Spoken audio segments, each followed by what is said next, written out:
किसके हाथ में गए, क्यों गए? फिर मैं वापस आया, वायदा किया था, करनाल गया 5 बजे सुबह, परिवार से मिला, वीडियो कॉल चल रही है। मैं सोच रहा हूं हो क्या रहा है। एक तरफ अमेरिका में डैलस में 20-25 युवा, हिंदुस्तान का फ्यूचर वहां बैठा हुआ है। इस तरफ माताएं, बहनें, बेटे, हम बातचीत कर रहे हैं। मैं परिवार से बोल रहा हूं और बात करते हुए एक छोटा सा लड़का देव दौड़ता हुआ कंप्यूटर के पास जाता है, कंप्यूटर को ऐसे पढ़ता है, पकड़ता है, चिल्लाता है, पापा पापा पापा पापा वापस आओ। पापा मुस्कुरा रहा है। मैंने देखा ये मुस्कुराना नहीं चाहता है, ये रोना चाहता है, मगर इसको अपने बेटे के सामने मुस्कुराना पड़ रहा है। क्यों? क्योंकि उसके जेब में से हर रोज पैसा निकाला जाता है। उसे कहा जाता है महंगाई है। क्यों है? क्योंकि अंबानी और अदानी जैसे लोग हिंदुस्तान के किसानों से, मजदूरों से उनका हक छीनते हैं, उनकी कमाई का पैसा छीनते हैं। हर रोज होता है। नया कानून बनता है, कहा जाता है राहुल जी को सुन रहे हैं, किसान के लिए कानून बनाए गए। किसान के लिए अगर कानून बनाए गए हैं तो हिंदुस्तान के सारे किसान सड़क पे क्यों आए?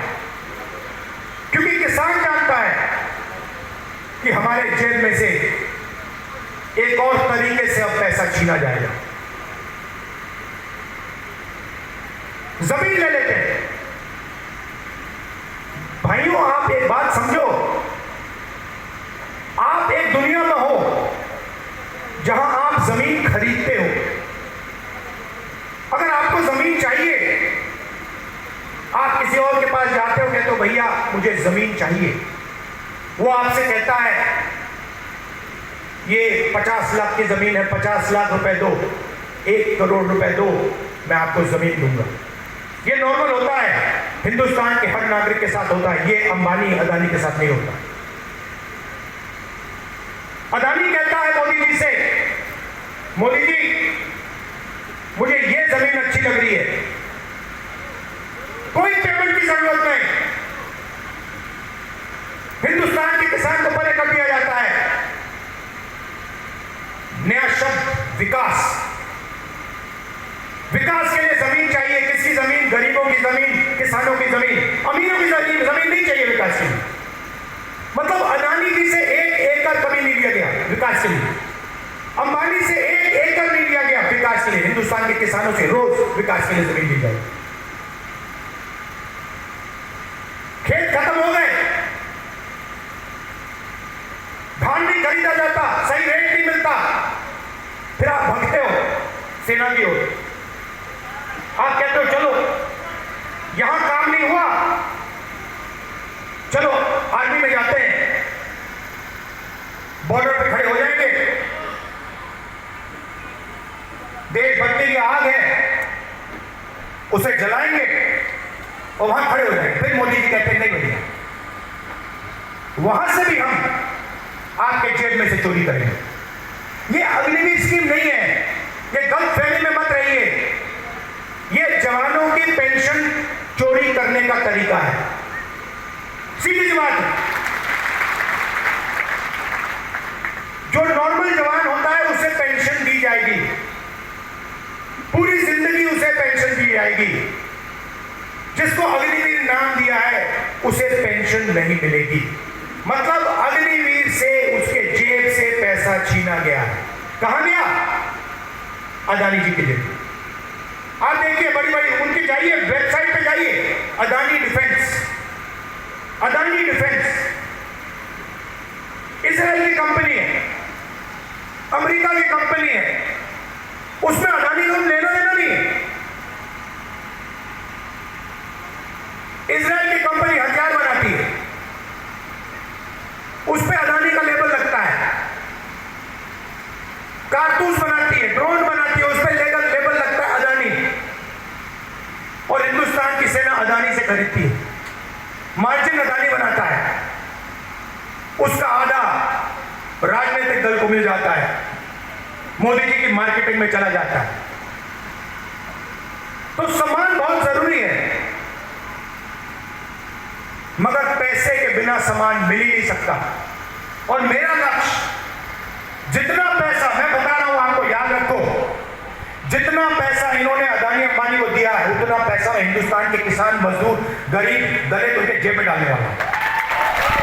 एक ना एक तरीका निकाल कर, एमएसपी दिलवाकर, कर्जा माफ कर, मैं बता रहा हूं, जितना नरेंद्र मोदी ने इनको दिया ना, आप देख लेना, उतना पैसा हम कांग्रेस पार्टी में गरीबों को देने वाले हैं। सिंपल सी बात है, सिंपल सी बात है। आपके जेब में से कितना निकल रहा है और जेब में कितना जा रहा है। लोकसभा चुनाव में हमने बात कही, मैं आपको बताऊं मजे की बात। हमने कहा कि हम चाहते हैं कि हिंदुस्तान की हर गरीब महिला के बैंक अकाउंट में 1 लाख रुपए डालना है।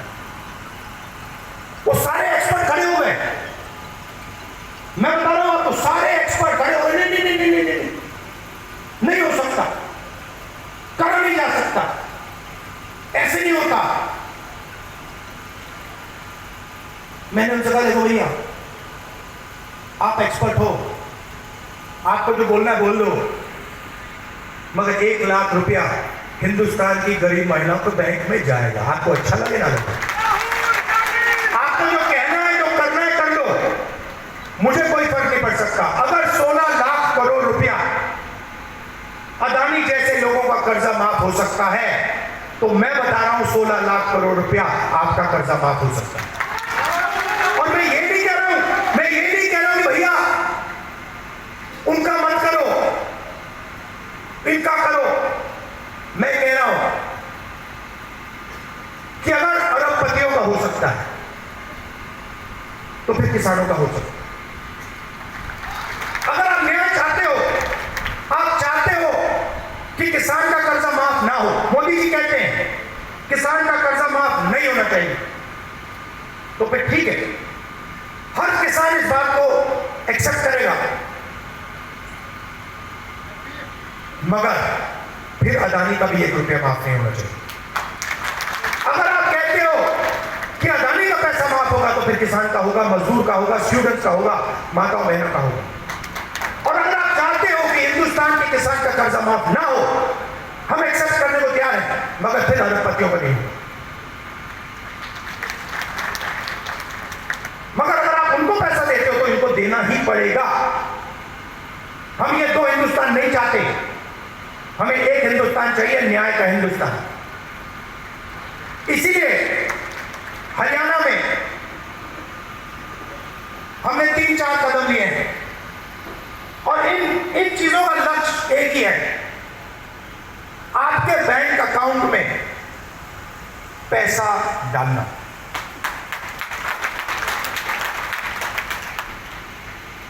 सबसे पहले महिला शक्ति योजना, 2000 रुपए हर महीने महिलाओं के बैंक अकाउंट में। आजकल गैस सिलेंडर कितने का है? कितने का लगता है गैस सिलेंडर? 1200, 700 रुपए, मतलब 500 रुपए का गैस सिलेंडर में लगेगा, 500-700 रुपए आपके बचेंगे, जेब में 700 रुपए जाएंगे। सामाजिक सुरक्षा, जो ओल्ड पेंशन स्कीम है, उसको हम फिर से लागू करेंगे, और 6000 रुपए हर महीने के विधवाओं को, बुजुर्ग लोगों को और डिसेबल्ड लोगों के बैंक अकाउंट में जाएगा।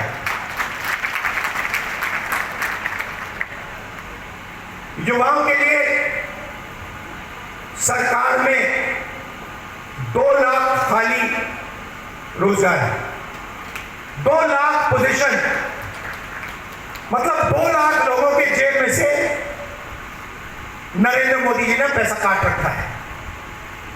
2 लाख युवाओं को हम वो सरकारी पोजीशंस देने जा रहे हैं, और सबको, हर जात को, सब रिस्पेक्ट के साथ ये 2 लाख पोजीशंस दी जाएंगी। सीधा आपके जेब में पैसा जाएगा हर महीने बैंक अकाउंट में। किसान को गारंटीड एमएसपी हरियाणा में, और जो भी आपका धान नहीं खरीदा जा रहा है, चुनाव खत्म होते ही, कांग्रेस की सरकार आते ही आपके बैंक अकाउंट में धान के लिए पैसा जाना शुरू हो जाएगा। 100 गज के प्लॉट 3.5 लाख रुपए 2 बेडरूम के मकान के लिए गरीब लोगों के लिए हम देने जा रहे हैं। 300 यूनिट फ्री बिजली और 25 लाख रुपए हेल्थ इंश्योरेंस के लिए हरियाणा की सरकार हरियाणा के गरीब लोगों को देगी। ये देखिए, और आखिरी बात, जो सबसे जरूरी बात, जाति जनगणना। मुझे यह पता लगाना है कि इस देश में कौन से जात में कितने लोग हैं। आप देखिए, आज दिल्ली की सरकार देखिए, 90 अफसर हिंदुस्तान की सरकार चलाते हैं। ओबीसी की आबादी कम से कम 50%, दलित की आबादी 15%, आदिवासी 8%,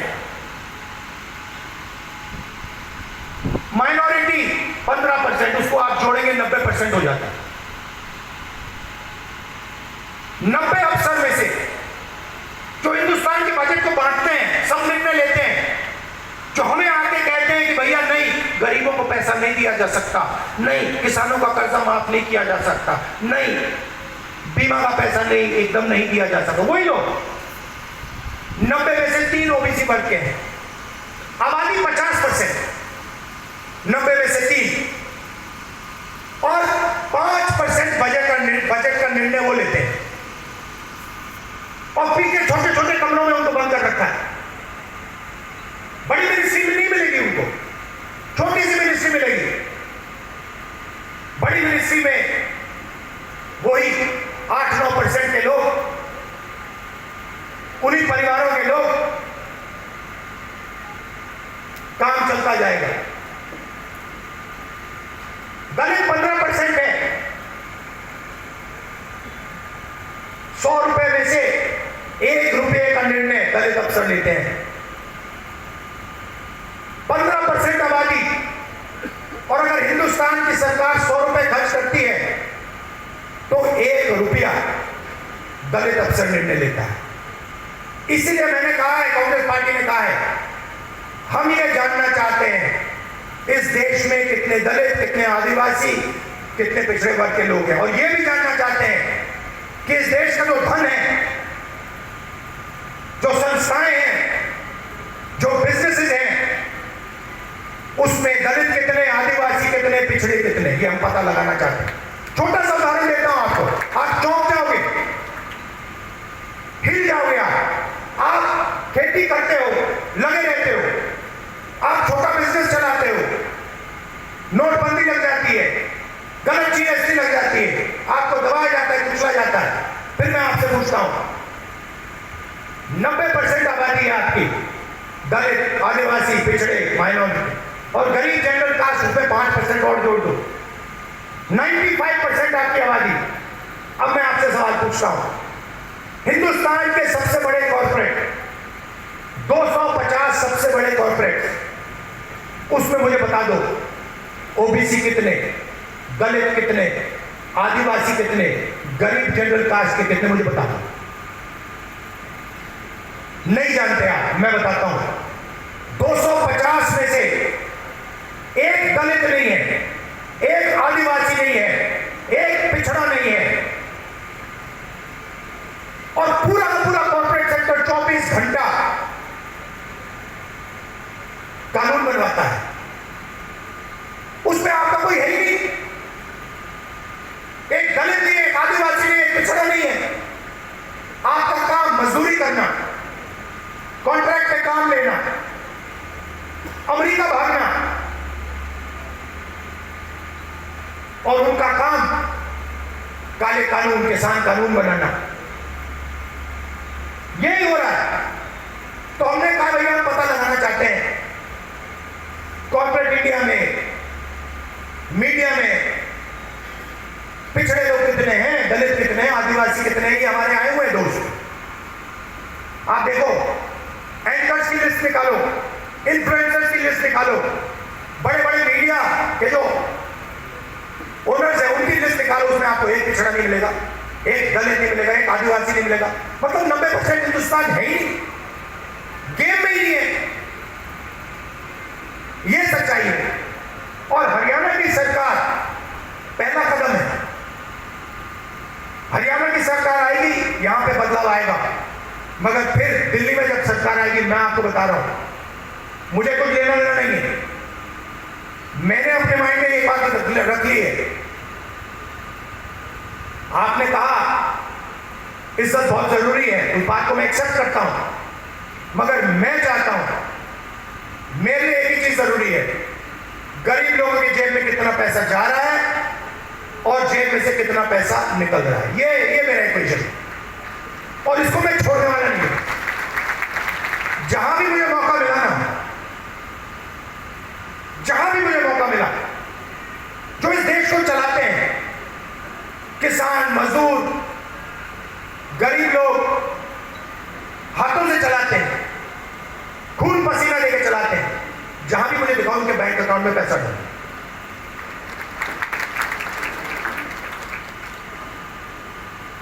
ये मैं आपसे कहना चाह रहा था। मैंने आपको धान की बात बताई कि जैसे ही हमारी सरकार चुनी जाएगी, वैसे ही धान का पैसा आपके बैंक अकाउंट में आना शुरू हो जाएगा। दूसरी बात, सरकार बनेगी तो 36 बरादरियों की सरकार बनेगी, सबकी सरकार बनेगी, न्याय की सरकार बनेगी और भागीदारी सबको दी जाएगी। और आखिरी बात, ये जो बीच में इंडिपेंडेंट पार्टी आ रखी हैं, छोटी छोटी पार्टियां हैं, ये सब बीजेपी की पार्टी है। इनका रिमोट कंट्रोल इनके हाथ में है। लड़ाई बीजेपी और कांग्रेस के बीच में है, विचारधारा की लड़ाई है। एक तरफ न्याय, दूसरी तरफ अन्याय, एक तरफ किसानों का हित, गरीबों का हित, मजदूरों का हित, और दूसरी तरफ अदानी जी और अंबानी जी जैसे लोगों का फर्क। ये मोदी जी की सरकार नहीं है, ये अदानी जी की सरकार है, ये बात याद रखिए। और हरियाणा में अदानी जी जैसे लोगों की सरकार नहीं चाहिए, किसानों की, मजदूरों की, गरीबों की सरकार चाहिए। जब भी आपको मेरी जरूरत हो, पार्लियामेंट में भाषण करवाना हो, कोई मुद्दा हो आपका, सरकार पर प्रेशर डलवाना हो, यहां हरियाणा में आके आपसे बात करनी हो, आपको सिर्फ ऑर्डर देना है। आपको कहना है राहुल इधर आओ, मैं हाजिर हो जाऊंगा। आप सबका दिल से बहुत बहुत धन्यवाद, नमस्कार, जय हिंद। और कांग्रेस के कार्यकर्ता, नॉर्मली क्या होता है, आमतौर से क्या होता है, बब्बर शेर अकेले दिखते हैं, जंगल में एक बब्बर शेर दिखता है, एक शेर दिखता है। यहाँ पे हजारों हमारे शेर आए हुए हैं, एक साथ बाहर जाकर निकलो, बीजेपी को यहाँ पे हराओ। धन्यवाद, जय हिंद, नमस्कार। हमारे पीसीसी के पार्टी अध्यक्ष हैं उदय भान जी, मैं उनसे निवेदन करूंगा कि वो भी आगे धन्यवाद करें। हेलो।